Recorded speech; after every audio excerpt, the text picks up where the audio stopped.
بسم اللہ الرحمن الرحیم۔ آج کل ہمارے معاشرے میں ظاہر ہے دنیا میں ہم پھرتے ہیں، گھومتے ہیں، فحاشی اور عریانی اور بے پردگی کی بنیاد پر ہر بندہ ہر روز کسی نہ کسی غلط عورت پر نظر ڈال رہا ہوتا ہے، چاروں نہ چار، کبھی آفس میں، کبھی دکان پر، کبھی کاروبار میں، کبھی سوشل میڈیا پر اور کبھی میڈیا پر۔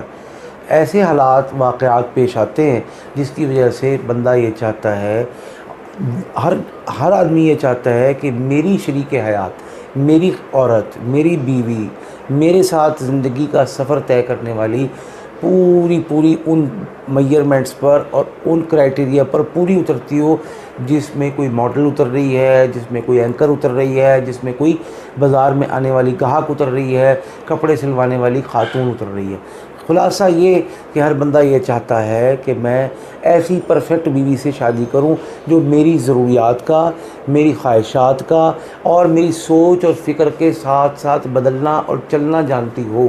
اس حوالے سے اہم چیز جو میں سمجھتا ہوں اور جو میرے مطالعے میں آئی ہے اور لوگ فون کر کے ہم سے پوچھتے ہیں، وہ یہ ہے کہ بریسٹ فریمنگ کا ایشو ہے۔ کوئی لڑکی ایسی ہے کہ وہ بیچاری نکاح سے محروم ہے، مجبور ہے اور بلو سٹینڈرڈ نکاح کرنے کے لیے، رخصتی کے لیے تیار ہے، لیکن مسئلہ یہ ہے کہ اس کے بریسٹ کا ایشو ہے، پستان پوری طرح سے ابھرے اور بنے ہوئے نہیں ہیں۔ اسی طرح شادی ہو گئی ہے، اب بندہ مرد اس بات سے ناچاقیوں کی طرف جا رہا ہے، دکھوں کی طرف جا رہا ہے، غموں کی طرف جا رہا ہے، اور بالآخر لڑائی جھگڑا اور تو میں ہوتی ہے اس بات پر کہ تیرا یہ مسئلہ ہے۔ منہ سے نہیں کہتا تو کم از کم جب بھی سیکس کرتا ہے اس میں اس کو اس چیز کی کمی شدت سے محسوس ہوتی ہے۔ تو اب ایسی میری بہنیں، ایسی میری بیٹیاں کیا ایسا کام کریں کہ اللہ پاک ان کو شفا نصیب فرمائے۔ اس حوالے سے سب سے اہم چیز تو جسمانی علاج ہے۔ بھئی یہ ہارمونز کا مسئلہ ہے، حدود کا مسئلہ ہے اور میموری گلینڈز کا مسئلہ ہے۔ اس میں ہومیوپیتھک دوائیاں بہت ہی اچھا اور عمدہ کام کرتی ہیں، رزلٹ دیتی ہیں۔ ایسی خواتین جن کو یہ بہت شکایت تھی، ان کے مردوں نے کہا کہ ہم اپنی عورت سے اس اعتبار سے مطمئن نہیں ہیں، الحمدللہ دوائی دی، اللہ پاک نے کرم فرمایا، 6 سے 8 ہفتے میں وہ نہ صرف مطمئن ہو گئے، خوش ہو گئے، بلکہ دعا بھی دی اور ساتھ ہی مٹھائی کا ڈبہ بھی لے کر آئے۔ تو اس کے بعد اب ہم چلتے ہیں وظیفے کی طرف۔ وظیفہ انتہائی آسان ہے۔ اس وظیفے کو کرنا ہے، تیل پر دم کرنا ہے، اس کو عام گھر میں استعمال ہونے والے لوشن یا کریم پر دم کرنا ہے، اور ان چیزوں پر دم کرنے کے بعد استعمال کرنا ہے۔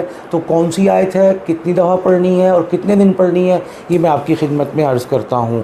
40 دن تک آیت پڑھیں گے 41 مرتبہ، 40 دن تک آیت پڑھیں گے، 41 دن تک پڑھیں گے، 41 مرتبہ پڑھیں گے اور پانی پر دم کر کے، اور اسی طرح اس تیل پر، اس لوشن پر دم کریں گے، اول آخر 7 مرتبہ درود پاک پڑھیں گے۔ آیت مبارکہ یہ ہے وَاضْرِبْ لَهُم مَثَلَ الْحَيَاةِ الدُّنْيَا كَمَاءٍ أَنزَلْنَاهُ مِنَ السَّمَاءِ فاختلط به نبات الارض فاصبح هشيما تذروه الرياح وكان الله على كل شيء مقتدرا۔ یہ سورہ کہف کی آیت ہے، آیت نمبر 45۔ اس کو 41 مرتبہ پڑھا، تیل پر، لوشن پر، کریم پر، پانی پیتے رہے سارا دن، اور یہ لوشن رات کو سوتے ہوئے لگایا یا صبح فجر کے بعد لگایا اور سارا دن لگا رہا، اور شام کو نہا دھو لیے۔ انشاءاللہ اللہ کے حکم سے نہ صرف آپ ہمیں دعا دیں گے، اور بلکہ آپ لوگوں کی جو مائیں ہیں وہ ہمیں خصوصیت سے آپ لوگوں کے گھر بچ جانے کی وجہ سے دعاؤں میں یاد رکھیں گی، اور ضرور یاد رکھیں گی۔ بس ہمیں صرف آپ کی دعاؤں کی ضرورت ہے۔